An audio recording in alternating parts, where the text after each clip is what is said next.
Next 2, 3, 4, 5 minutes. The program is open all the cameras.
Thank you, Professor Singh. I presume I am audible. मेरी आवाज मिल रही है?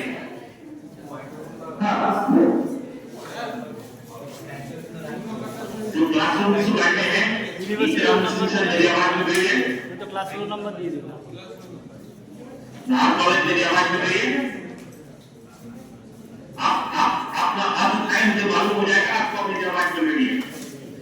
You can raise your hand so that I can understand कि आपकी आवाज मिल रही है। आप एक इंस्टीट्यूशन को आवाज मिल रही है? Yes, sir, it's audible. हाँ भैया, बढ़िया। Thank you. जैसा प्रोफेसर सेठ ने आपको ब्रीफ किया, यूजीसी ने कुछ इंडेक्स किए हैं लाइफ स्किल को लेकर, जिसमें फाइनेंशियल लिटरेसी और सॉफ्ट स्किल्स दो बड़े इंपॉर्टेंट लाइफ स्किल्स हैं। Is it okay if I can speak in Hindi और इंग्लिश?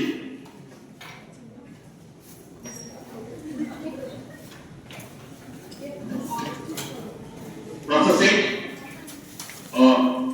हिंदी में बोलूं इंग्लिश में बोलूं? Thank you. So UGC has done a mandate to make institution of higher institution के बच्चों को लाइफ स्किल देने की ताकत दी है। इसमें दो लाइफ स्किल्स हैं। पहली लाइफ स्किल है फाइनेंशियल लिटरेसी। हम सब लोग अपने जीवन के पहले 20-22 साल पढ़ाई करते हैं to become employable, and when you become employable, take a job, you earn money out of it, आपकी नौकरी आती है, आप एम्प्लॉय होते हैं, तो आप पैसे कमाते हैं और इस कमाए गए पैसे से आप रोज की जरूरतों की खर्च करते हैं, अपनी और अपने परिवार के फाइनेंशियल जरूरतों को अपने कमाए गए पैसे से मीटअप करते हैं। When somebody becomes employable after the first 20-25 years of rigorous learning of initial stage of your life, when you start earning, whatever you earn, the earning will be used for your temporary expenditure of yours and your family, the requirement of yours and your family, present and future need of finance. इसलिए finance से की understanding बहुत जरूरी हो जाती है। पैसे कमाना इम्पोर्टेंट नहीं है, उस पैसे से अच्छा जीवन जीना ही इम्पोर्टेंट है। It is not important that you are good amount of money. It is always important that whatever you earn will give you a happy, prosperous and healthy life. Not for the future, but also for the present. Not for yourself, but all your financially dependent family members. तो आपके द्वारा कमाए गए पैसे से केवल आप अभी और भविष्य के लिए सुखी संपन्न नहीं होते, आपके पूरा परिवार जो आप पर फाइनेंस में डिपेंडेंट है, उसे भी आपके द्वारा कमाए गए पैसे से आज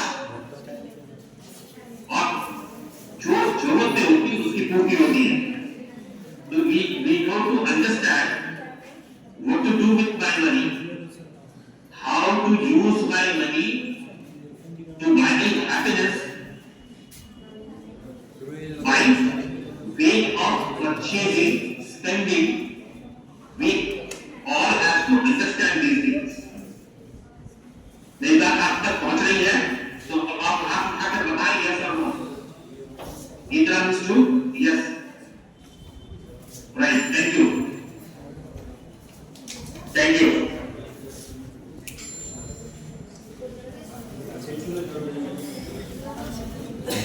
डॉक्टर सिमितो बनर्जी अगर कैमरा ऑन करेंगे तो बड़ी सुंदर रहेगी। When I am talking about the financial lifestyle, that means there are various people, various stakeholders who are helping you to manage your financial health. जैसे यूनिवर्सिटी के एजुकेशन में जब आप पहुंचते हैं तो बहुत सारे रेगुलेटर्स हैं, यूजीसी है,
security exchange board of India है, ये रेगुलेट करता है कि आप किस तरीके से अपने पैसे को मैनेज कर पाते हैं, किस तरीके से चीजों को देख पाते हैं और किस तरीके से आप ये देख पाते हैं कि आपके पैसे कैसे मैनेज हो गए, कैसे रखे जा रहे हैं।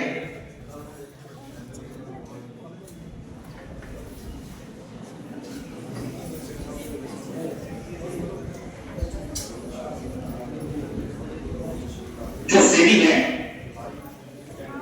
क्या आपको प्रेजेंटेशन दिखाई दे रहा है?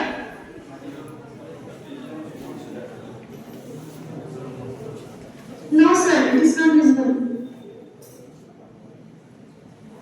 ठीक है, मैं दोबारा अपलोड करता हूं।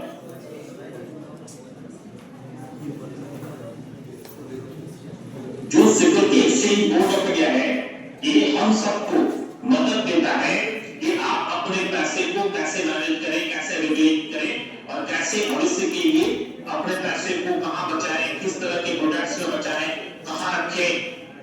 ये सारी चीजें सिक्योरिटी जो सेबी है, security exchange board of India, इन चीजों को मैनेज करता है और आपको हेल्प करता है ताकि आप इन चीजों को कर पाए।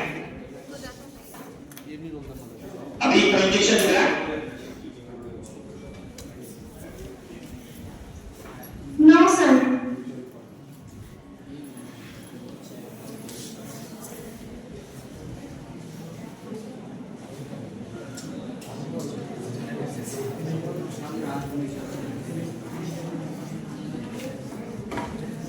अभी दिख रहा?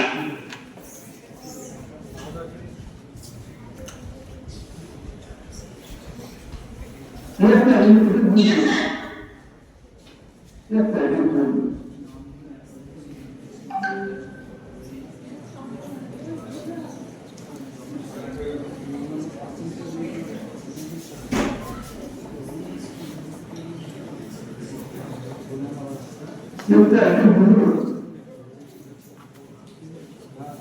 इसका मतलब है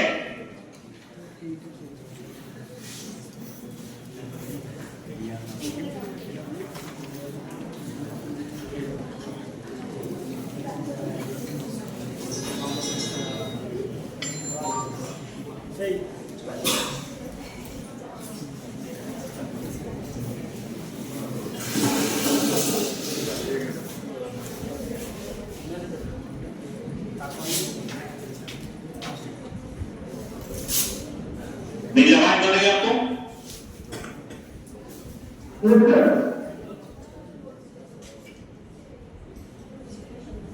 आप मेरी आवाज सुन पा रहे हैं तो हाथ उठाएं ताकि आपको मुझे पता चले कि आप सुन पा रहे हैं। ठीक है,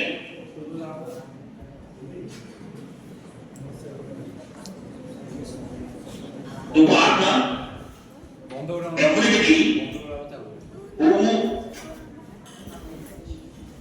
has learned and there was the initial stage of life, it takes 20, 22, 25 years to start your first earning. Process सही क्या है क्या? प्रोसेस सही क्या है? आप अनम्यूट करें ताकि मैं आपसे बात करूं, बच्चों तक आपकी आवाज पहुंच पाए।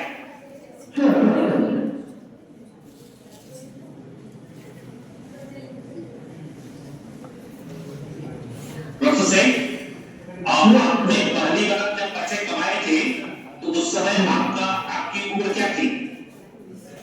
24, 25। सर पहली सैलरी जो मिली थी 25 साल की उम्र में, मैं ऐसा मान लेता हूँ टेक्निकल 25,000 मिली होगी।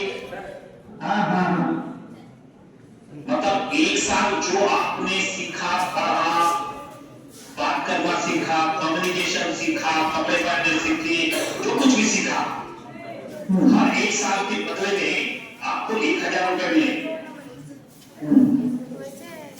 मतलब 12 महीने का 1,000, मतलब एक महीने का 90 रुपया। मतलब एक दिन जो आपने अपने आप को personally, technically, emotionally, intelligent wise, knowledge wise जो ग्रोथ किया, उसके बदले में नौकरी में 3 रुपए मिले सर।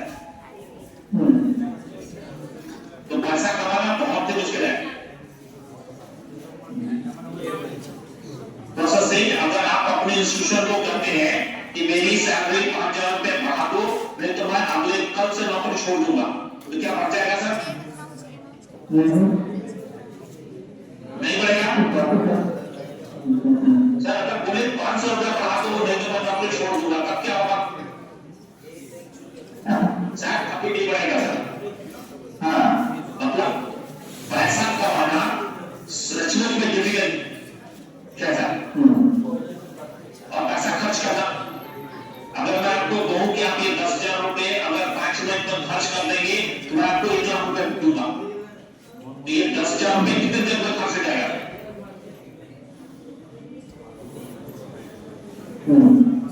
लेस देन 5 मिनट में खर्च हो जाएगा, तो खरीदने के लिए खर्च कर देंगे। सर आप जितना भी पैसा कमाते हैं उसके खर्चे के रास्ते निकल आते हैं। तो if you are earning 10,000 rupees, even though you are feeling that at the end of month आपके पास पैसा नहीं है, अगर आप 3 लाख रुपया महीना कमाते हैं तब भी आपको फील होगा मंथ के एंड में कि पैसे कम हो गए। इसका मतलब क्या? इसका मतलब है पैसे कमाने से हम अमीर नहीं होते। और सबसे एक दूसरा सवाल पूछूं,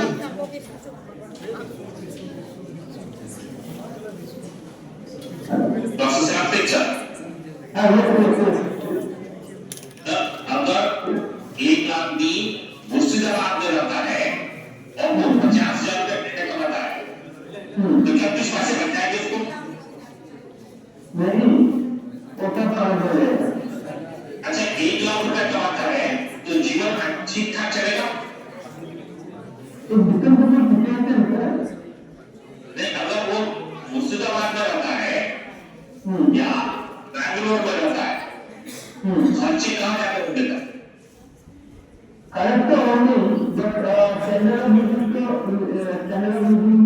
तो डिपेंड करेगा सर। अगर मैं बैंगलोर में रहता हूँ तो मेरे खर्चे की संख्या बढ़ती ही कम होगी सर। अगर मैं 50,000 रुपया मुर्शिदाबाद में कमाता हूँ तो शायद पूरे महीने के बाद 2-5,000 रुपए पहुंचाने के कंडीशन में रह सकता हूँ, चाहूँ तो। लेकिन अगर मैं बैंगलोर में रहता हूँ और 50,000 रुपए कमाता हूँ तो शायद इतना भी चाहूँ बहुत मुश्किल होगा 10,000 रुपए महीने में बचाना।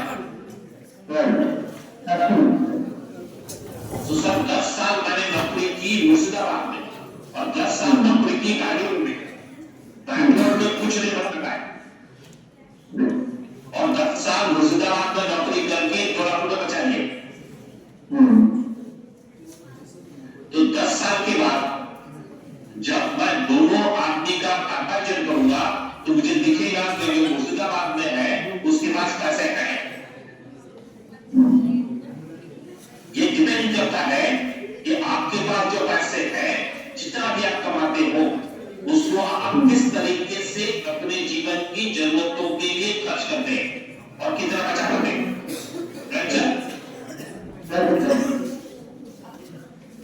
तो अभी आपके सामने जो स्लाइड सामने है, ये स्लाइड कहता है कि अगर 2 लोग हैं जिनकी उम्र मान लो एक आदमी जिनकी उम्र 32 इयर्स है, वो आदमी अपने जीवन के जो खर्चे होंगे उस खर्चों के लिए वो खुद कमाता है और अगर संभव हो पाया तो उसकी वाइफ या अगर लड़की है तो उसका हस्बैंड, दोनों हस्बैंड वाइफ मिलकर कमाते हैं तो घर में कुछ ज्यादा पैसा आता है।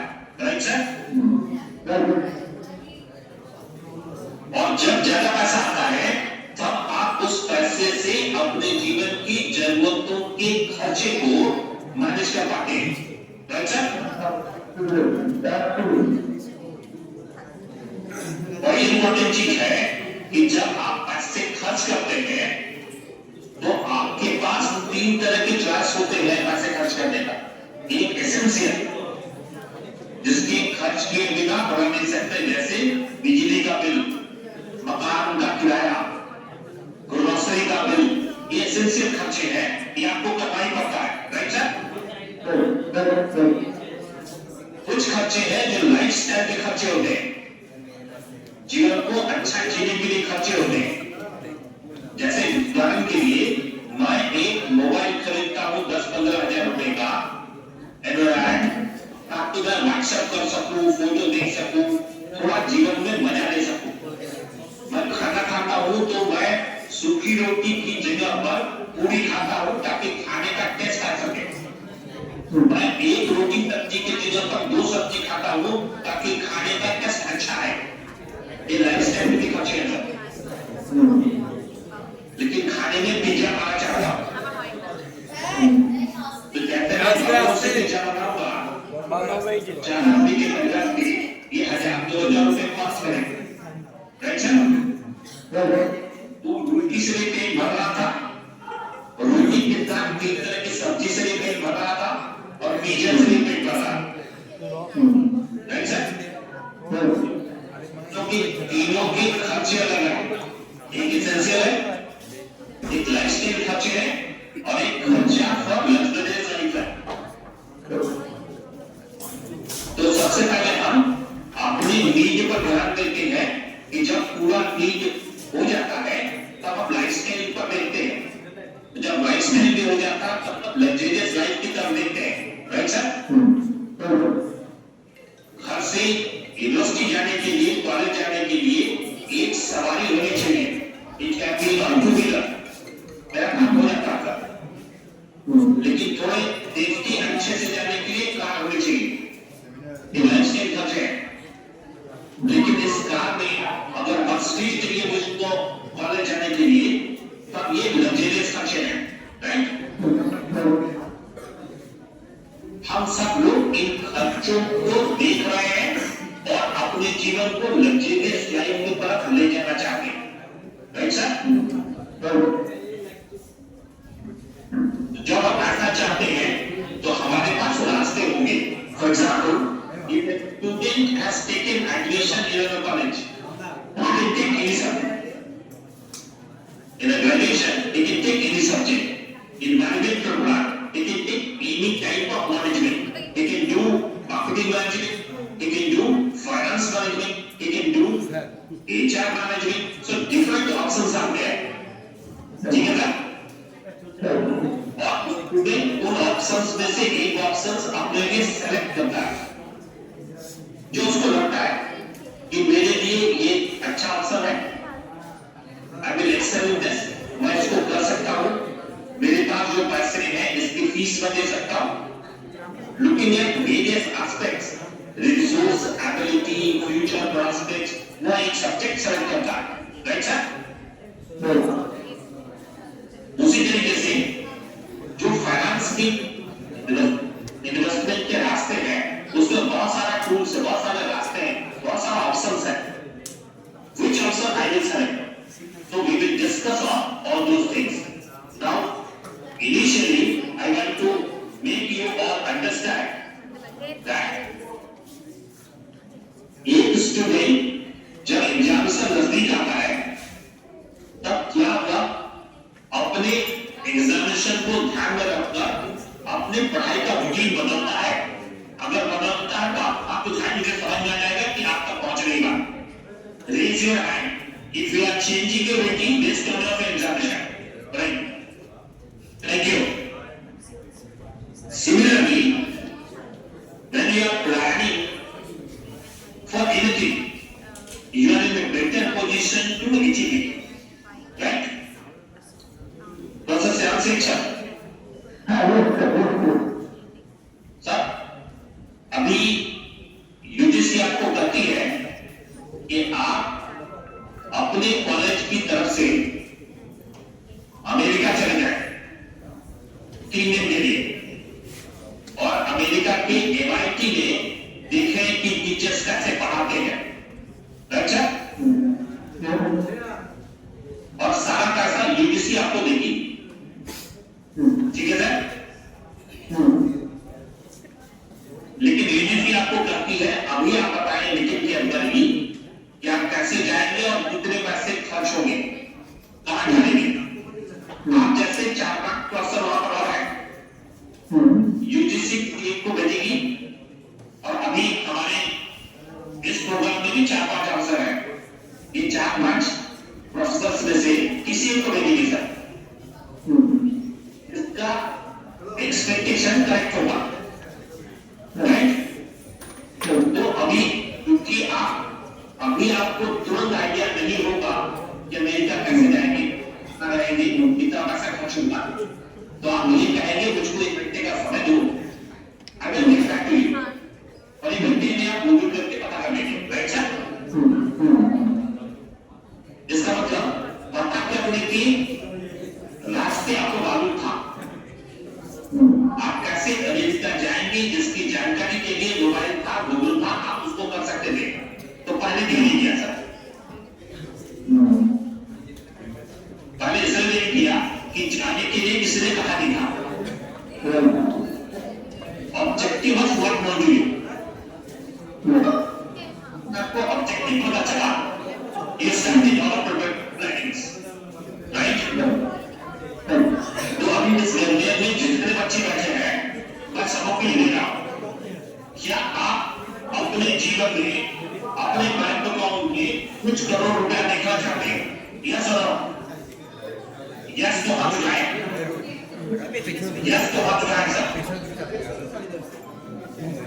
और प्रोफेसर सही मैं एक लिंक शेयर करूंगा, हाँ चाहोगे वो लिंक मिल जाए,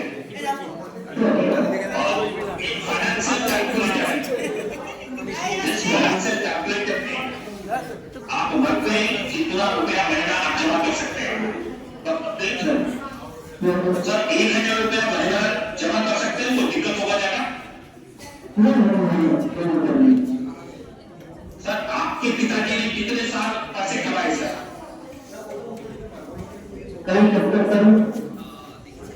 आपके पिताजी ने करीब 30-40 साल पैसे कमाए, ठीक है ना? या फिर पीछे के 10 वर्षों से पैसा कमा रहे हैं। तो मैं जो कैलकुलेटर शेयर करूंगा, उस कैलकुलेटर में क्या करना है सर? उसमें 3 कॉलम आएंगे, एक कॉलम कितना रुपया आ पाएगा, तो आप डालना 1,000 रुपया कमाएगा, डाल सकते हैं आप और आपके पिताजी मिलाकर 60 साल में नौकरी किया सर। आप भी अपना नौकरी पूरी मिला लेंगे और मेरे पिताजी का मिला लेंगे तो 60 साल हो जाएगा, या प्रोफेसर से पूरा मिला लेंगे और अपने बच्चे की होने वाली नौकरी को भी पूरा 30 साल मिला लेंगे, तो सकते सर? तो सर समय कैलकुलेशन के लिए समय लेने के 60 साल, राइट? और उस पर रेट ऑफ इंटरेस्ट डालेंगे जो अभी शेयर बाजार का रेट ऑफ इंटरेस्ट है, ठीक है? पीछे के 20 साल के शेयर बाजार का ईयर टू ईयर रिटर्न तकरीबन 17% है। कैलकुलेशन एवरेज के लिए अगर 20% रिटर्न है, तो प्रोसेस से 60 साल के बाद 1,000 रुपया महीना जमा करने के लिए आपके पास कितने रुपए होने चाहिए? एक अंदाज,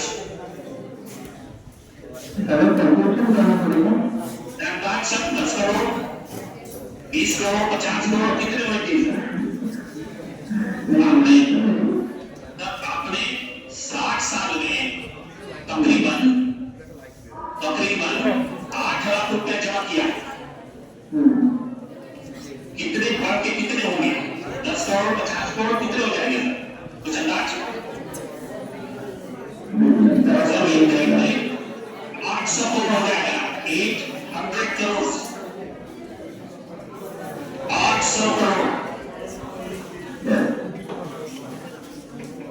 सर आपके पिताजी के पास में पैसे इतने थे को जमा कर सकते थे, उस जमाने का सब होते हैं। आपके पास के हर महीने 1,000 रुपया लगातार खाता आप कर सकते थे। हमने इन चीजों को सही तरीके से किया नहीं सर। अगर किया होता तो आज हमारे पास पैसे होते।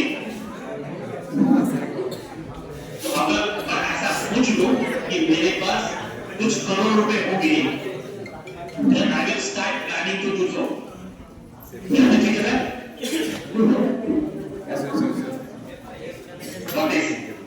हम में से हर एक स्टूडेंट अपने जीवन में चाहता है कि ज्यादा से ज्यादा पैसे कमाए।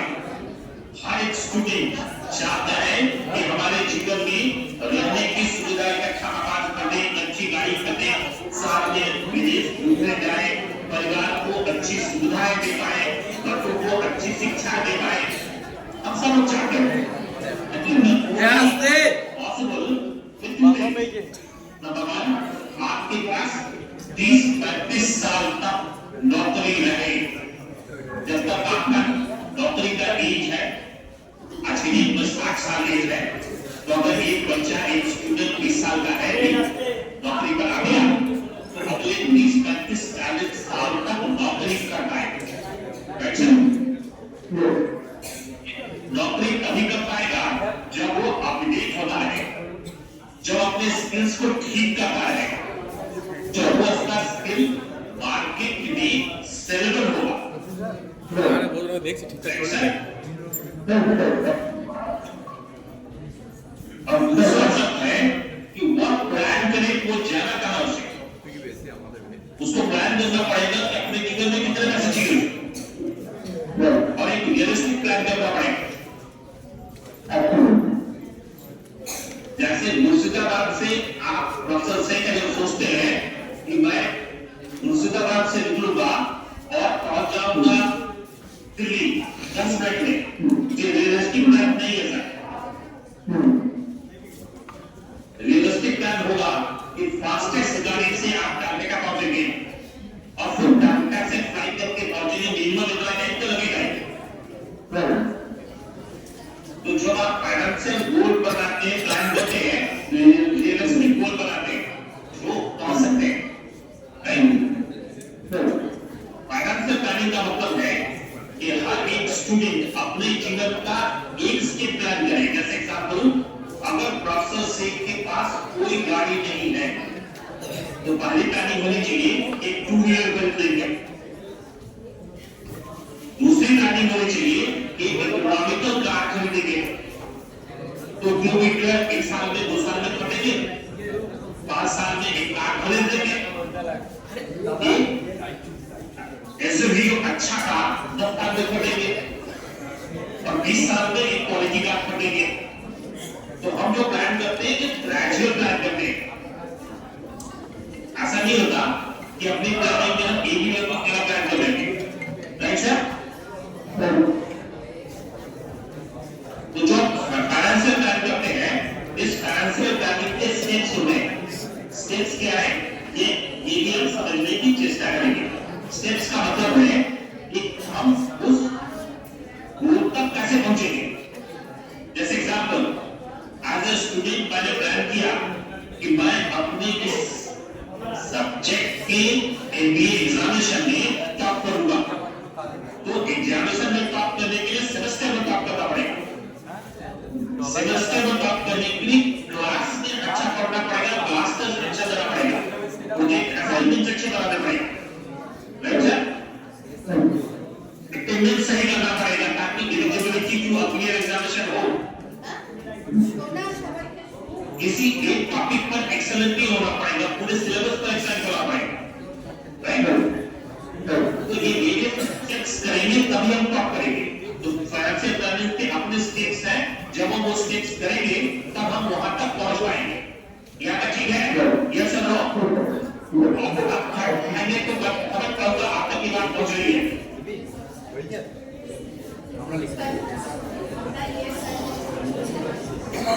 देखिए, फाइनेंशियल प्लानिंग बहुत ही इंपॉर्टेंट है सबों के लिए। फॉर एग्जाम्पल,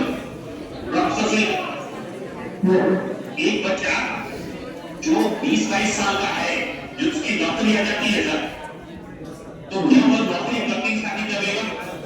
1-2 साल बाद शादी करेगा, पर 1-2 साल बाद बच्चे आएंगे और बच्चा 5 साल का होगा तो फिर पढ़ने जाएगा। मतलब नौकरी के 10 साल के बाद बच्चा पहली बार पढ़ने जाएगा, राइट सर? अभी मेरी शादी, अभी मेरी नौकरी हो गई, अभी मेरी शादी नहीं हुई है, लेकिन होने वाले बच्चों के सोचकर मुझे प्लान करना पड़ेगा। Start planning now for my child, और मैं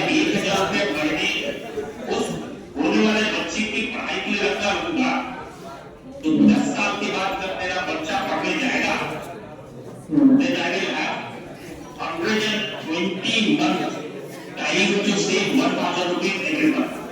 So मैं 1,20,000 रुपए खुद का बचाऊंगा and compound interest के basis पर it will become around 5 lakh rupees. 5 lakh रुपए मेरे पास होंगे जब वो बच्चा पहले क्लास में बांग्लादेश पढ़ने जाएगा, राइट सर? और 5 लाख का अगर कैलकुलेशन आगे कंबाइन करूं 10% हो जाए तो 48,000 हर साल की इंटरेस्ट मिलेगी। और इंटरेस्ट तब तक मिलेगा जब तक प्रिंसिपल पेमेंट में नहीं आएगा। अब 4,000 रुपए महीने का इंटरेस्ट मिलने लगेगा। उस बच्चे की स्कूल की पढ़ाई का फीस मुझे घर पे नहीं देना पड़ेगा, राइट सर? अब वो बच्चा क्लास 1 से क्लास 12 तक पढ़ा, 12 साल पढ़ा, तो पहले 10 साल में अगर मैं 1,000 रुपए महीना जमा किया था तो मेरे पास 5 लाख था। अगले 12 साल फिर मैं 1,000 रुपए जमा करूंगा तो मेरे पास 6-7 लाख हो जाएगा।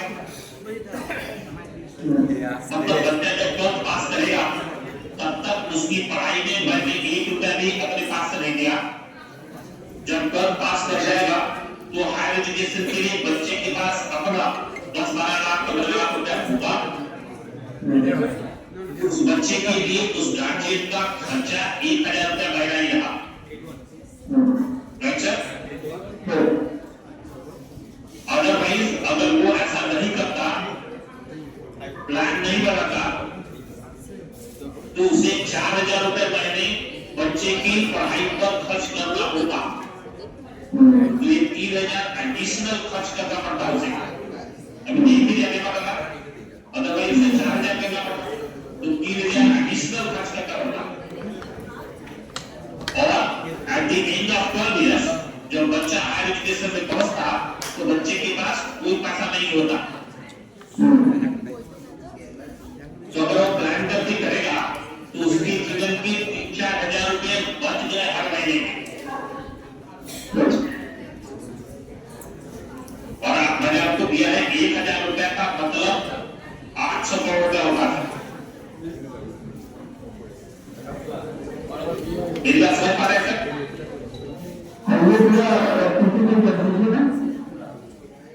सर मैं फिर से स्पष्ट नहीं करता हूं।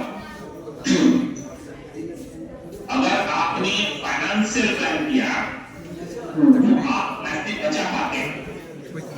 जैसे उदाहरण के लिए आप अपना मोबाइल रिचार्ज करते हैं 10 साल, और हर महीने उस रिचार्ज पर तो पैसा करते हैं। कितने पैसे का रिचार्ज करते हैं हर महीने?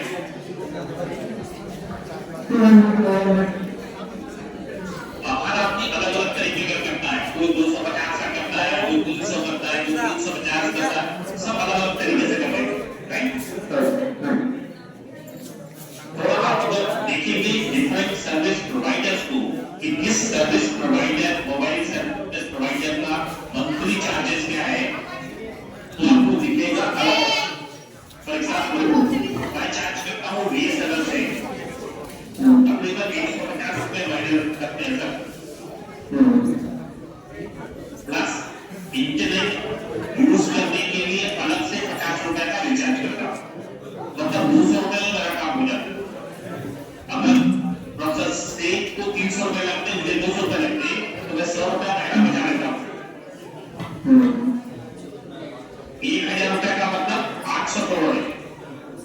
1 किलो में आपका कम कर दो करोड़ रुपया सर, मतलब 80 करोड़ रुपया। अगर इस प्रोस्पेक्ट में दिखने लगेंगे ना तब आपको दिखाई देगा कि पैसे का वैल्यू क्या है। सब लोग ये काम करते हैं सर, सब्जी खरीदने जाते हैं तो कोशिश करते हैं 50 रुपए की जगह पर 40 रुपए का टमाटर खरीदे।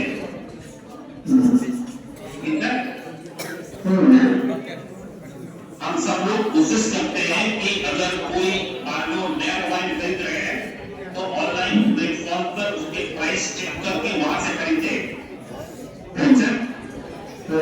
हम सब लोग कोशिश करते हैं ऑनलाइन को फूड मंगा रहे हैं, खाना मंगा रहे हैं, तो वहां क्या डिस्काउंट मिल रहा है, क्या प्रोमो कोड है, इधर ऊपर पे लगाते हैं और सस्ता करते हैं, राइट सर? तो प्रोफेसर सेठ के घर पर जो ग्रोसरी आती है, जो सरसों का तेल आता है, जो शुद्ध घी आता है, तो इसकी कंपनी क्या होगा था? जिस भी ब्रांड का यूज करते हैं या ऑनलाइन प्लेटफॉर्म पर उस ब्रांड का बस सरसों तेल कुछ डिस्काउंट तो मिल रहा है क्या? क्या आप ये चेक करते हैं? हम चेक करते हैं तो 10 रुपए का फर्क पड़ जाता है। 1000 रुपए का मतलब 800 करोड़, 100 रुपए का मतलब 80 करोड़, 10 रुपए का मतलब 8 करोड़ रुपया।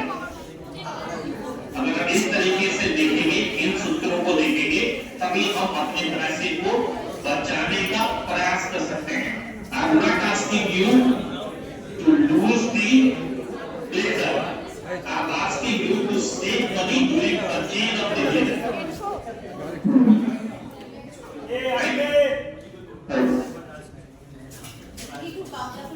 क्योंकि इन्फ्लेशन है सर, 6% इन्फ्लेशन है, तो अभी अगर डॉक्टर श्याम सेठ का और 20,000 रुपये महीने में खर्चा जाता है, तो 10 साल के बाद इन्फ्लेशन की वजह से ये 40,000 रुपया महीना लगेगा। अगले 20 साल के बाद ये 80,000 रुपया महीना लगेगा। मतलब जब डॉक्टर श्याम सेठ रिटायर करेंगे, उस समय महीने का खर्च 80,000 रुपया हो चुका होगा। जब तक डॉक्टर श्याम सेठ की उम्र 70 साल होगी, तो ये खर्चा 1,60,000 हो चुका होगा महीने का। जब तक डॉक्टर सेठ की उम्र 80 साल होगी, तब ये खर्चा 3,20,000 रुपया महीना हो चुका होगा। ये इन्फ्लेशन है सर, जो हर 10 साल में डबल हो जाता है।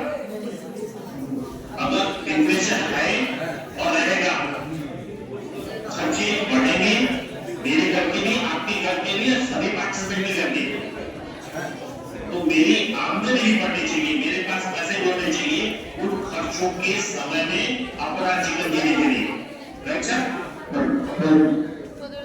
That need to understand, that need to plan. जब आप प्लान करेंगे, तब इन चीजों को आप देख पाएंगे, कर पाएंगे। जितना सी तक पहुंच गई सर? अब देखो, एक होता है real rate of return. Real rate of return का मतलब है आप जो पैसे कमाए, आपने जमा रखा, वहां आपको कुछ इंटरेस्ट मिला। उस इंटरेस्ट में इन्फ्लेशन का इम्पैक्ट है। अगर मैंने 100 रुपये रखे और मुझे साल का 106 रुपया मिला, तो इस 106 रुपये से इन्फ्लेशन की वजह से अगर 6% का इन्फ्लेशन है, तो पेट्रोल का दाम अगले साल बढ़ गया। उदाहरण के लिए 3 साल पहले पेट्रोल 70 रुपए का था। अगर मैंने उस समय 70 रुपए बैंक में रखी होती, तो 3 साल में हर साल 6% का रिटर्न मिलता, तो अभी मेरे पास 81 रुपीस होगा, और उस 81 रुपीस में 1 लीटर पेट्रोल नहीं मिलता। तो मुझे अपने पैसे वहां रखने होंगे जहां मेरा पैसा इन्फ्लेशन, इनकम टैक्स एडजस्टमेंट के बाद भी बढ़े। ध्यान रखिएगा। दो चीजें होती है, रिस्क एंड रिवार्ड। रिस्क ज्यादा लेंगे तो रिवार्ड ज्यादा मिलेगा। तो क्या हम बहुत ज्यादा रिस्क ले लेंगे? रिस्क हमको उतना ही लेना चाहिए जितना रिस्क लेने की मेरी क्षमता है। उदाहरण के लिए अगर मैं 5 केजी का वजन उठा सकता हूं, तो मुझे 20 केजी का वजन उठाने का प्रयास नहीं करना चाहिए।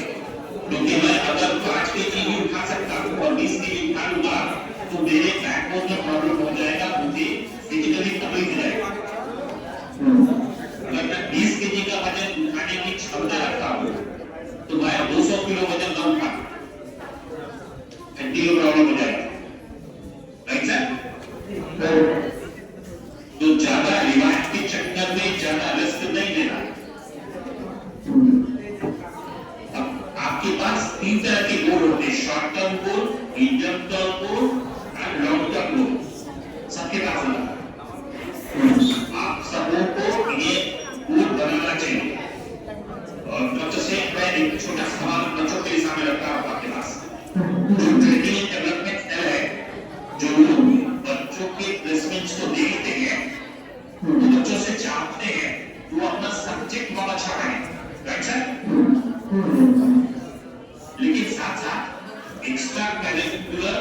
एक्टिविटी भी करें, राइट सर?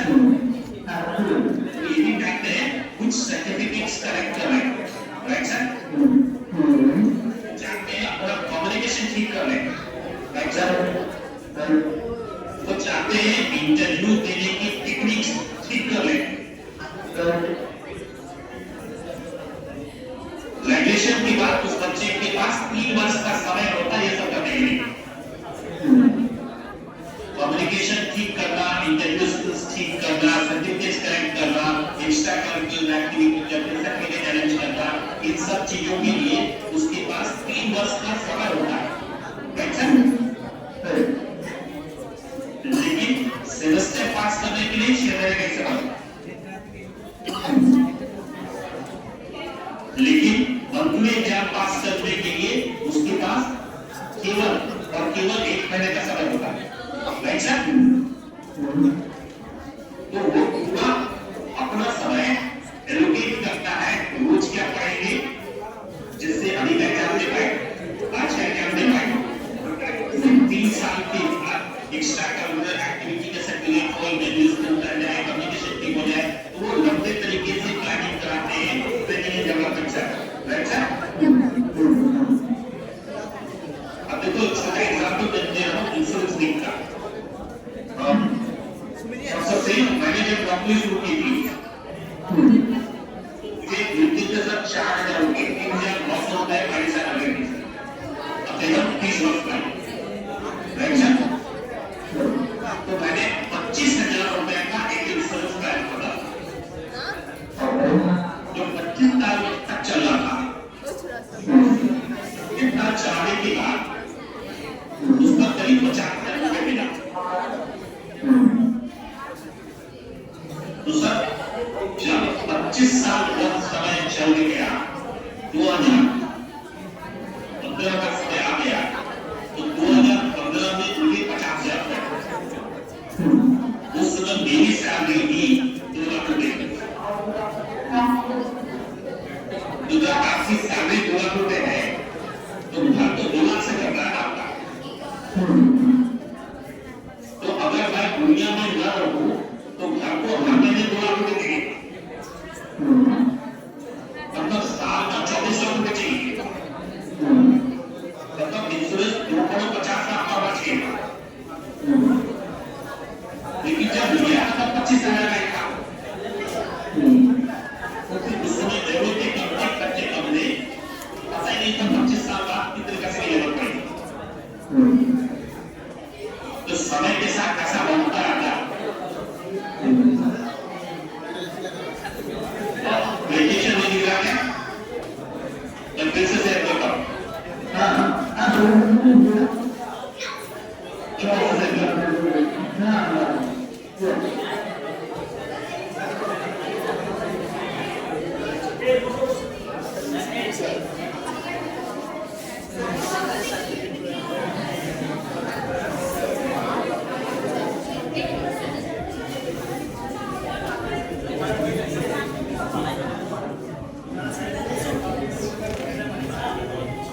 अभी दिख रहा है?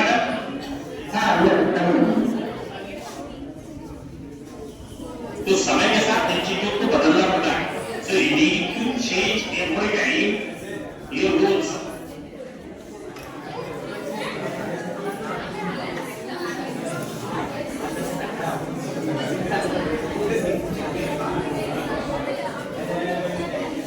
आपके सामने एक स्लाइड है, आप देख पा रहे होंगे। Slide says, when you are planning to invest, you require to think safety first. Liquidity है। Liquidity का मतलब आपको जब पैसे की जरूरत होगी तब पैसे मिल जाएंगे। तीसरी चीज है रिटर्न। चौथी चीज है convenience to do।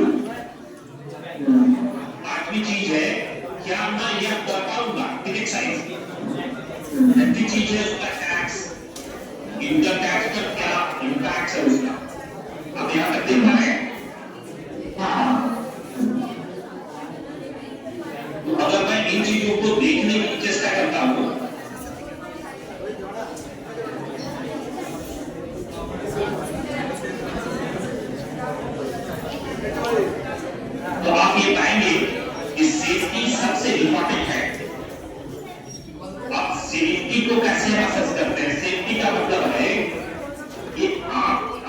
प्रकार से वही इन्वेस्ट करें, उसी एंटिटी के साथ इन्वेस्ट करें जो किसी रेगुलेटर के द्वारा रेगुलेट किया जा रहा है, जिसको कोई रेगुलेटर देखता है, वेरीफाई करता है, समझता है। फॉर एग्जाम्पल, अगर आप बैंक पे पैसे रखते हैं तो बैंक क्या आरबीआई के वर्दी में आता है। अगर आप कैपिटल मार्केट में पैसे रखते हैं तो क्या सेबी से एसोसिएटेड है, सेबी इसको रेगुलेट करता है, राइट? क्या कहिएगा? ये सब आप कहेंगे तो मैं समझ पाऊंगा ये सब। देखो, दो चीजें मैं सामने कर रहा हूं, आप सबको आगे स्टूडेंट्स को। जब तालिका नौकरी मिल जाए तो पहले से 3 इन्वेस्टमेंट करना, फर्स्ट मंथ की पहली सैलरी से 3 काम करते हैं। पहला काम, एक छोटा अमाउंट, फॉर एग्जाम्पल 1000 रुपीज अपने रिटायरमेंट के लिए जमा करना शुरू करना। एक छोटा अमाउंट 1000 रुपए अपने रिटायरमेंट के लिए शुरू करना। अपना टर्म इंश्योरेंस, टर्म इंश्योरेंस लेना। एक 20-25 साल का बच्चा अगर टर्म इंश्योरेंस लेता है 1 करोड़ रुपए वैल्यू का, 300-400 रुपए महीने लगते हैं। अभी मैं अपना टर्म इंश्योरेंस 1 करोड़ रुपए का लेना चाहूंगा तो अभी मुझे तकरीबन 50 से 80 हजार रुपए महीने का साल का लगेगा। तो जैसे उम्र बढ़ती है इंश्योरेंस में खर्चे बढ़ जाते हैं। यंगर एज में इंश्योरेंस लेंगे तो बहुत कम खर्च लगते हैं। इंश्योरेंस 2 तरह का, एक एंडोमेंट एक्ट का, आपको टर्म इंश्योरेंस लेना है। टर्म इंश्योरेंस का मतलब है कि अगर मैं दुनिया में नहीं रहूंगा तो मुझे इंश्योरेंस के पैसे मिलेंगे मेरे फैमिली को। लेकिन अगर मैं दुनिया में जिंदा रह जाऊंगा तो मुझे 1 रुपया भी वापस नहीं मिलेगा। क्या होता है? तो आपको एक टर्म इंश्योरेंस लेना है, 1 करोड़ रुपए का। दूसरा, एक रिटायरमेंट के लिए अपना एक प्लान लेना चाहिए 1000 रुपए महीने का। और अपने बच्चे की पढ़ाई के लिए, अपने होने वाले बच्चे, शादी के बाद जो बच्चा आएगा उस बच्चे की पढ़ाई के लिए 1000 रुपए जमा करना चाहिए। That means you need to start 3 projects just after getting employed with the first salary. Retirement की तैयारी, होने वाले बच्चे की पढ़ाई की तैयारी और टर्म इंश्योरेंस, राइट? आगे चलें।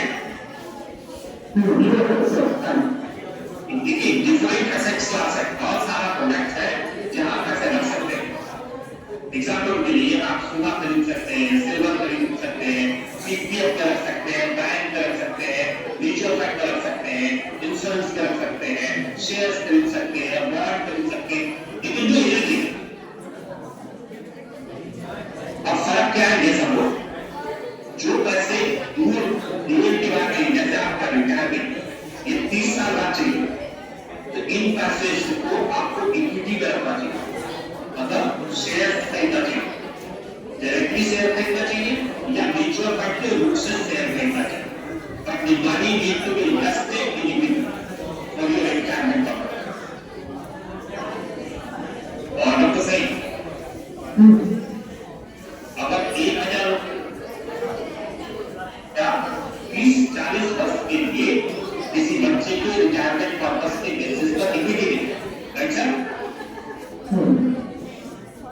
तो उसमें तकरीबन 40 वर्ष में करीब 5 लाख रुपए अपने दिए।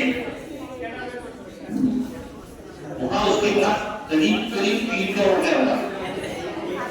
वो क्या करेगा? 3 करोड़ का मतलब है 30 लाख रुपया सालाना मिलेगा, मतलब 2.5 लाख रुपया और महीना उसका 3 साल रहेगा। 1000 रुपये का सैक्रिफाइस करने से आपके पास 2.5 लाख रुपए का पेंशन होता है।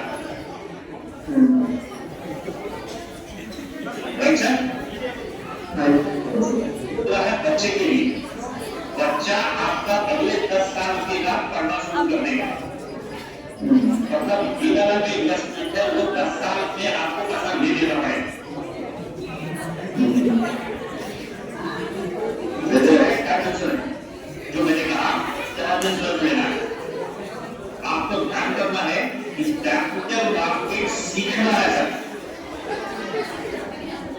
everybody, all the students, you need to learn techniques.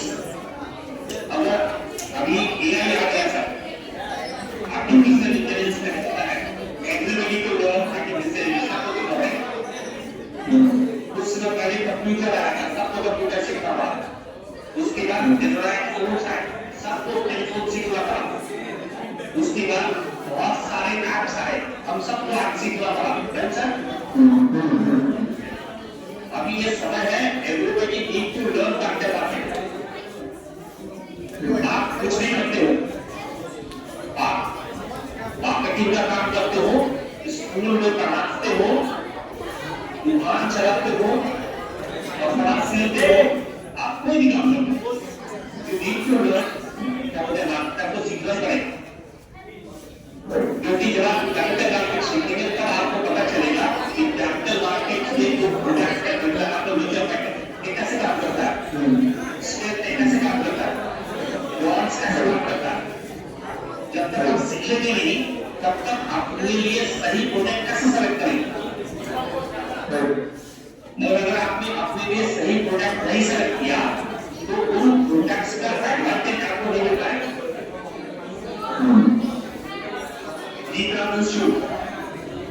आप जो लड़कियां हैं, मेरा सवाल उनसे है, आपको क्या जवाब देंगी? क्या आपके पेरेंट्स ने आपके लिए सुकन्या समृद्धि योजना पोस्ट ऑफिस में मिल रहा?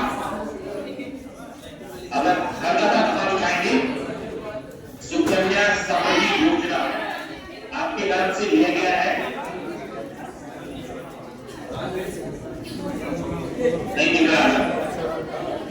इसका मतलब है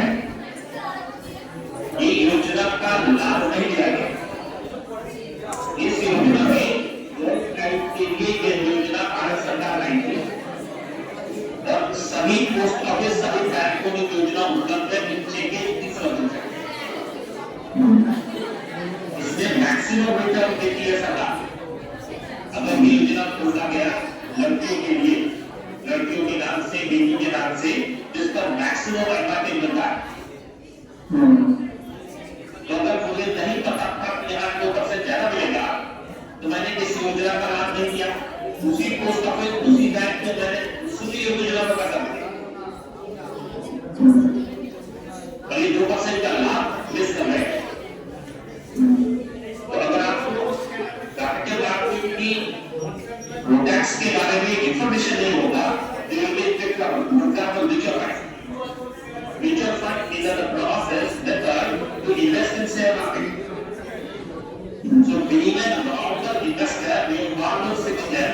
मुझे नहीं पता कौन से शेयर अच्छा है, उसका बैलेंस शीट को कैसे देखेंगे, शेयर्स के वेरियस टीमों को कैसे सेलेक्ट करेंगे, तो क्या बनाते हैं, उस कंपनी का फेयर वैल्यूज क्या है, उनकी कंपनी का कंपनी वैल्यूएशन क्या है, मुझे नहीं पता है चीजों का, तब मैं आपको क्या बताऊंगा। तो शेयर नहीं मिल पाता और कल्चर का परिचय पता नहीं चला, किसका कर दे किसका नहीं आपको नहीं मिलता। तो मैं म्यूचुअल फंड में गया, यहाँ पर आपको केवल दो चीजें सोचनी पड़ती है, इतना आसान तो नहीं होगा। अगर आपको पता है कि पैसा 10 लाख चाहिए तो यहाँ पर प्रोडक्ट हमें बनाया प्रोडक्ट है, आप जाएंगे और प्रोडक्ट खरीदेंगे और तब आपको शेयर्स का एडवांटेज म्यूचुअल फंड के अंदर मिलेगा, क्योंकि प्रोफेशनल मैनेजर होगा, इसमें लिक्विडिटी होती है, कमिटमेंट होता है, सर्वाइव करेक्ट नहीं होता, लेकिन start mutual fund in investment का ₹100 करता है। तो आप जो है 100 रुपए से आप शुरू कर सकते हैं, क्योंकि एक बहुत अच्छा प्रोडक्ट होगा। ध्यान करना, कैपिटल मार्केट के जो प्रोडक्ट्स हैं वो प्रोडक्ट्स बहुत जबरदस्त रिटर्न देते हैं। मुझे अपने इन्वेस्टमेंट पर म्यूचुअल फंड से पीछे के 20 वर्षों में ईयर टू ईयर तकरीबन 22% का रिटर्न मिलता है। अब आप सोचो, अगर मुझे 22% मिलता है, ठीक है ना, मतलब एक रूप 72 होगा, 72 डिवाइडेड बाय 22, तो 3 करना जाएगा। तो मेरा 1 लाख हो गया, 3.5 साल में 2 लाख हो गया, 7 साल में 4 लाख हो गया।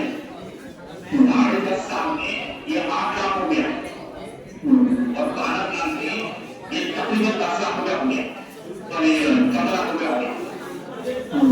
और अगर आपने बैंक में एंट्री किया इसी पैसे को, तो आपको 6% रिटर्न मिला।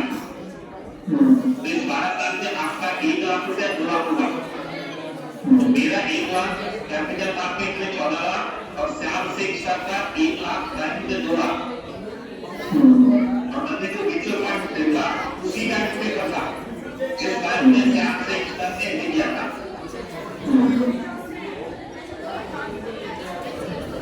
तो श्याम से के पास 1 लाख का 2 लाख हुआ उसी बैंक में, और उसी बैंक में मेरा 1 लाख का 14 लाख हो गया। क्योंकि मैंने प्रोडक्ट सिलेक्शन में चलाती दिखाई इनका सबका सब all these products are available in your bank only. You need not to go here and there. Don't try to buy here and there. Buy it from your bank only. Right? अब इसका mutual fund में एक उसको भी क्या होगा, उनके लिए जो आगाज नहीं समझते, वो बताता है आपका जो इन्वेस्टमेंट है वो रिस्क के लिए करता है, बहुत रिस्की है, कम रिस्की करता है। तो जब आप इन्वेस्ट करने के लिए फंड सेलेक्ट करेंगे तो आप देख जाएंगे कि बहुत रिस्की है, आप रिस्क नहीं लेना चाहते छोड़ दीजिए। इजी टू अंडरस्टैंड कि आपका प्रोडक्ट जो रिटर्न दे रहा है वो करता है, रिस्क कहते हैं, और ये बहुत अच्छे तरीके से रिस्क को से समझाया जाता है कि ये 6 तरह के प्रोडक्ट्स हैं बाजार में। आप ज्यादा रिस्क लेना चाहते, कम रिस्क लेना चाहते, कैसा लेना चाहते बताइए।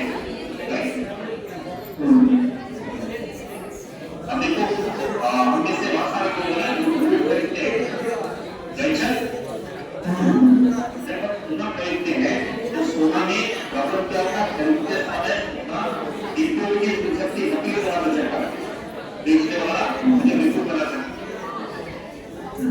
या सोने की ज्वेलरी खरीदते हैं जब बेचेंगे तब उस पर कुछ पैसे कट जाते हैं, जो मेकिंग चार्ज या इम्प्योरिटीज का अपने पैसे कट जाते हैं, उसको रखने में भी तकलीफ है, चोरी होने का खतरा है। तो अगर मैं पूरा खरीद रहा हूँ, I should buy gold in the paper form to mutual fund or with RBI or banks. Then the real gold bond in the form of paper. We can buy 100% state gold, we can sell 100% gold, no damage chances of frauding. Keeping it safe is easy. And if you are doing it with the bank with the sovereign gold bonds, you will get 2.5% additional benefit apart from price increase of gold.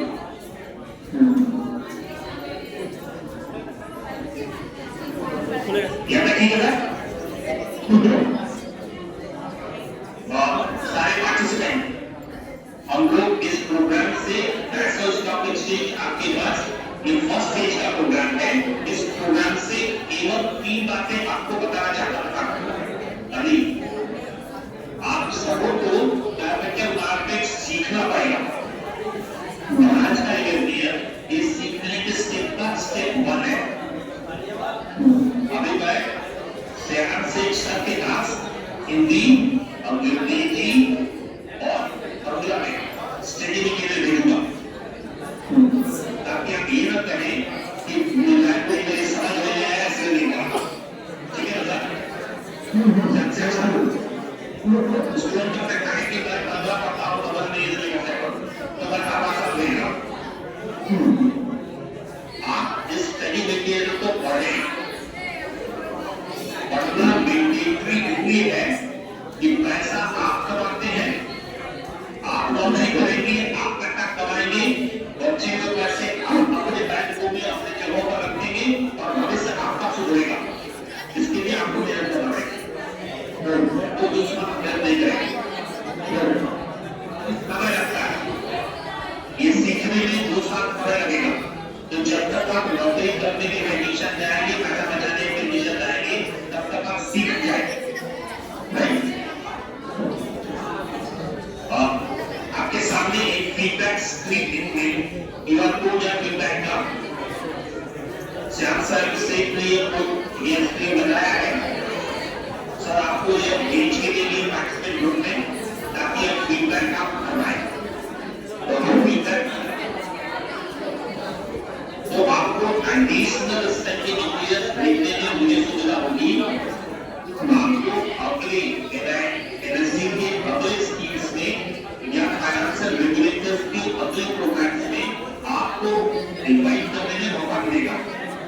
जैसे मित्र मंचों का funding NSL का एक 10 घंटे का programme है जो physically आपके यहाँ होता है, आपका कोई ऐसा नहीं होता। आपके बच्चों को कैपिटल मार्केट में जॉब अपॉर्चुनिटीज के रूप में बताया जाता कि कैसे ढेरों तरह की जॉब ओपनिंग्स है आपके बच्चों के लिए। जो बैंकिंग के बच्चे हैं, कॉमर्स के बच्चे हैं, कॉमर्स के बच्चे हैं, कंप्यूटर के बच्चे हैं, आईटी के बच्चे हैं, इनके लिए फ्री ऑफ कॉस्ट सरकार करती है। आप में से कोई इंटरेस्टेड होंगे तो जरा सोचने को बोलेंगे, मैं सारी चीजें अरेंज करा दूंगा। एनआईएसएल की वेबसाइट पर आप एनआईएसएल इंडिया.co.in सर्च करेंगे, एनआईएसएल वेबसाइट खुल जाएगा।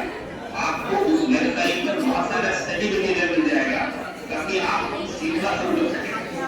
या सीडी का साथिया है, SAARTHI साथिया, आप ये डाउनलोड करेंगे तो उसमें बहुत सारा सर्टिफिकेट मिलेगा, वीडियोस मिलेगा, आप यहाँ से सीखना शुरू करेंगे। जब हम सीखना शुरू करेंगे तो समझ आएगा सीखने में। में जो लोग पार्टिसिपेट किए इन सबको स्क्रीन पर एक सर्टिफिकेट है, ये सर्टिफिकेट मिल सकता है। ये सर्टिफिकेट कब मिलेगा? जब आप ये सर्टिफिकेट नॉर्मली से अक्सर से इस तरह के सर्टिफिकेट के लिए एनआईएसएम का एग्जाम देना पड़ता है। इस एग्जामिनेशन का फीस 1500 रुपए होता है। हम सब डॉक्यूमेंट है कि जो प्रोसेस से चले आपके लिए यूनियन ऑर्गेनाइज कराया जहां ये सर्टिफिकेट फ्री ऑफ कॉस्ट मिल सकता है। आपको जो क्या है, आपके सामने यह एक स्कैनर है, मैं चैट में लिंक भी शेयर कर दूंगा। आप इस स्कैनर को स्कैन करेंगे तो इस पर आपका रजिस्ट्रेशन आएगा, मोबाइल नंबर से, मेल आईडी से, आधार कार्ड से। आप जब ये तीनों चीज इस पर डालेंगे तो आधार का ऑथेंटिकेशन आएगा ओटीपी पर, आधार के प्रोफाइल से जुड़ा है उसमें, वहां से ओटीपी ऑथेंटिकेट करेंगे। उसी तरीके से मोबाइल नंबर पर डालने की उसका ओटीपी आपके मोबाइल पर आएगा, वहां से ऑथेंटिकेट करेंगे। मेल आईडी जो आएगा आप भरेंगे, उसके मेल पर आएगा, वहां से आप ओके करेंगे। आपके मेल पर आईडी और पासवर्ड एंड ज्वाइनिंग लिंक आएगा आपका। जब आपके मेल पर जो ज्वाइनिंग लिंक आएगा उसको ओपन करेंगे तो जो मेल पर आपका सीडी की तरफ से एक आईडी पासवर्ड जनरेटेड आया है उसको डालकर आप लॉगिन करेंगे तो आपके पास 4 विंडो खुलेगा। विंडो नंबर 1 में एग्जाम है, विंडो नंबर 2 में सर्टिफिकेट है, विंडो नंबर 3 में सर्टिफिकेट्स है। विंडो नंबर 1 एग्जामिनेशन जब आप खोलेंगे तो उसमें 50 क्वेश्चन होंगे। नेगेटिव बात नहीं है, 1 घंटे का समय है, आप उस 1 घंटे में उस एग्जाम को अपीयर कर देंगे। ठीक है, जब आप उस एग्जाम को अपीयर कर देंगे तो उस एग्जाम के ऊपर में आप जब वो 50 क्वेश्चन का एग्जाम भर देंगे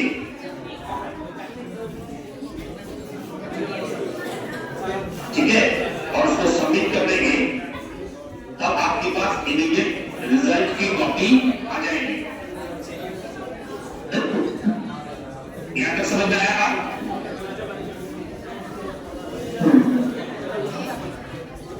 इसमें एक रेफरल कोड भी आएगा। रेफरल कोड आपकी इस वेबमेल का रेफरल कोड है 1127। रेफरल कोड है 1127। ठीक है, मैं आपका नंबर भी शेयर कर रहा हूं। मैं अपना नंबर चैट बॉक्स पर शेयर कर रहा हूं।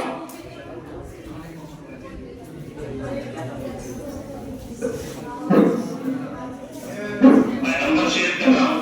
अगर आपको दिक्कत होगा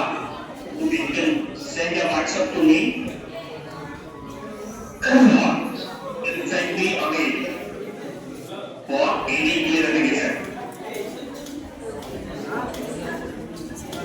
मैं सभी से चाहूंगा प्रोफेसर श्याम से खुद से सवाल न पूछा जाए क्योंकि प्रमुखता क्लियर करने में एक बहुत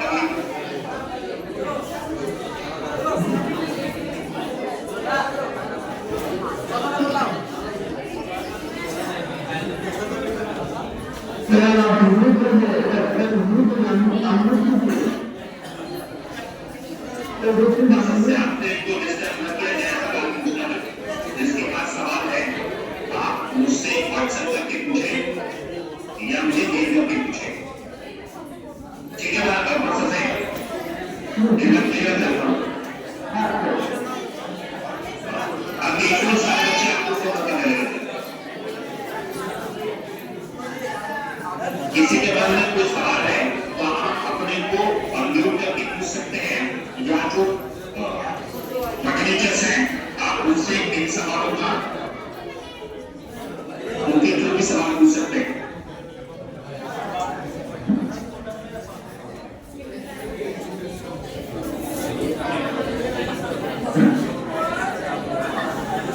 किसी के मन में सवाल है तो आप सवाल पूछ सकते हैं।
आप समझते हैं सेंसेक्स समझते हैं ये सुनो देखो क्या है ना कि शेयर बाजार में या जो दुनिया में जितनी कंपनियां हैं जो स्टॉक एक्सचेंज में लिस्टेड हैं उनका ग्रोथ हो रहा है डेवलप हो रहा है। इन चीजों को समझने के लिए हम लोगों ने एक रेफरल इंडेक्स बनाया जिसको बॉम्बे स्टॉक एक्सचेंज में जिसे सेंसेक्स कहते हैं और नेशनल स्टॉक एक्सचेंज में इसे निफ्टी कहते हैं। एनएससी में 50 कंपनियां डिफरेंट सेक्टर की 50 रुचित कंपनियों को लेकर एक रेफरल इंडेक्स बनाया गया निफ्टी और बॉम्बे स्टॉक एक्सचेंज में 30 रेफरल कंपनियों को लेकर बनाया गया सेंसेक्स। उस सेंसेक्स उस निफ्टी में जो कंपनियां हैं उनका आज का परफॉर्मेंस कैसा रहा लोग उनके बारे में उनको कैसे देखते हैं इन सब चीज को देखकर ये सेंसेक्स या निफ्टी का ग्रुप हमें होना लगता है मार्केट चलता है जब एक बीच का समय वर्किंग आवर एक प्रोडक्ट बनाया गया ETF क्या करता है इस सेंसेक्स या इस निफ्टी को खरीदता है और इस पर इन्वेस्ट करता है। तो मान लो मैंने एक कंपनी में इन्वेस्ट किया और वो कंपनी का ग्रोथ नहीं हुआ तो मुझे तो लाभ नहीं हुआ, लेकिन अगर मैंने 5 कंपनी में इन्वेस्ट किया तो किसी न किसी का लाभ होगा।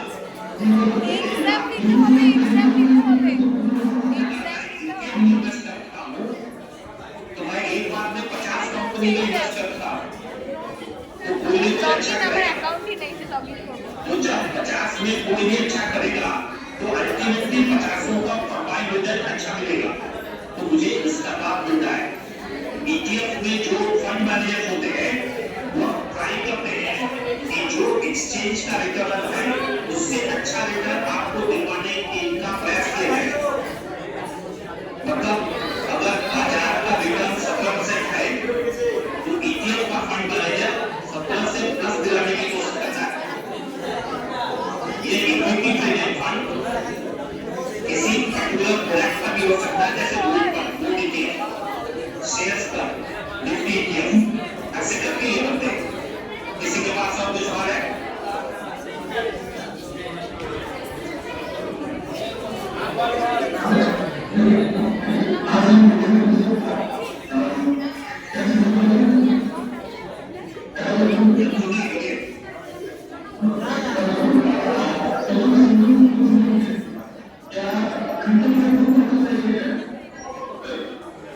क्रिप्टोकरेंसी आज के दिन में बहुत अच्छा आपने बात बताया है। क्रिप्टोकरेंसी आज के दिन में बहुत रेगुलेटेड है। सेबी या आरबीआई उसको रेगुलेट नहीं कर रहा है। इसका मतलब उसकी नियमावली सरकार ने नहीं बनाई है। इसका मतलब उसने जो ट्रांजैक्शन जो चीजें भी हो रही है, इतनी सही गलत का कोई मापदंड नहीं है। तो ऐसे किसी भी प्रोजेक्ट पर जो रेगुलेटेड है, इस पर अगर आप काम करेंगे तो आपके बचाव में कोई नहीं है। तो अगर कोई आपके साथ फाइनेंशियल फ्रॉड होता है तो आपका हार्ड अर्न मनी डूब जाएगा। तो जब तक एक्टिव करेंसीज रेगुलेट नहीं हो जाती है, आप देखते होंगे रोज एक नई क्रिप्टो करेंसी आ जाती है। कौन चलाता है, कौन बनाता है, उसका अगर 100 रुपया दाम है तो किसने बताया 100 रुपया दाम है, कौन रखता है, कौन कुछ पता नहीं है।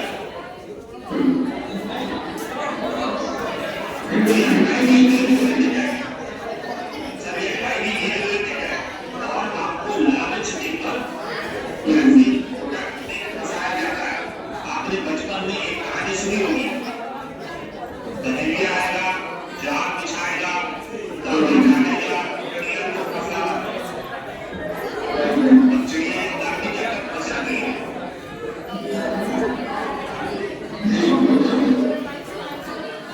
ना फंसे, बल्कि सवाल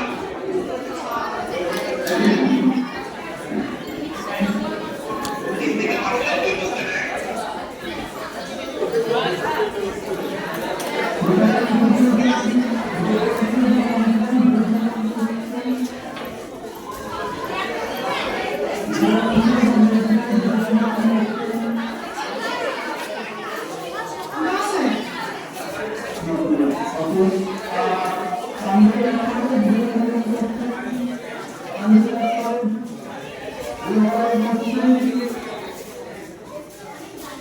No, sir.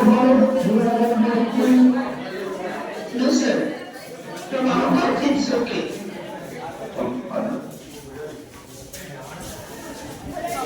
So thank you, Professor Singh.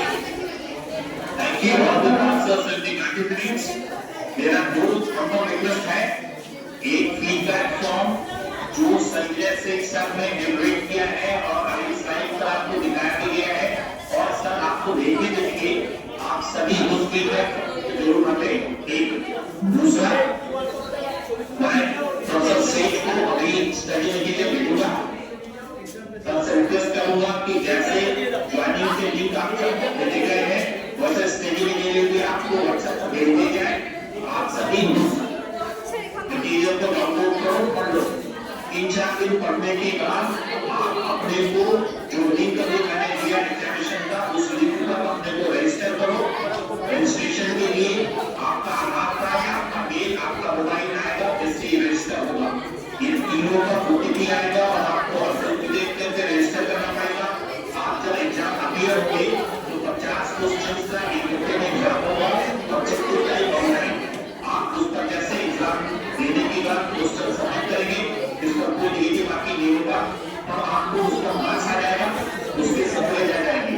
ये सर्टिफिकेट आप अपने डिजी लॉकर सबमिट करा, अपने डिजी लॉकर में यह सर्टिफिकेट आप सेबी की वेबसाइट से डाउनलोड करेगा, ताकि आपके पास जब भी आप किसी नौकरी के लिए जाएंगे तो ये ऑथेंटिकेटेड सर्टिफिकेट आपके पास होगा और आपके लेकिन वो तो बता पाएंगे कि आप सर्टिफाइड हैं सर्टिफिकेट के नॉलेज से right thank you everybody for giving your time and thank you all the institutions and very thank you to Professor Singh for making this journey a successful thank you everybody Thank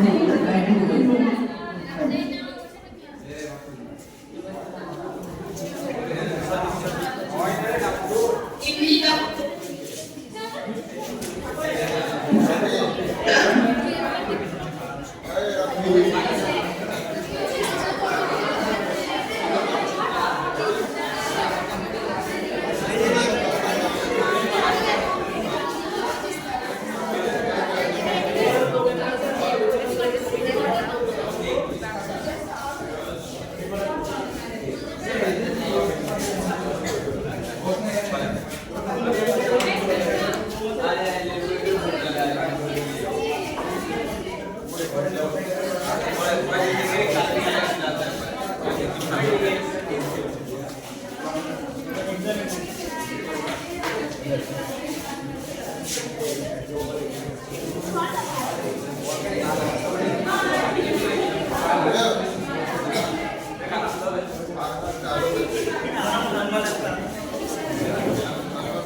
হয়ে গেছে programme.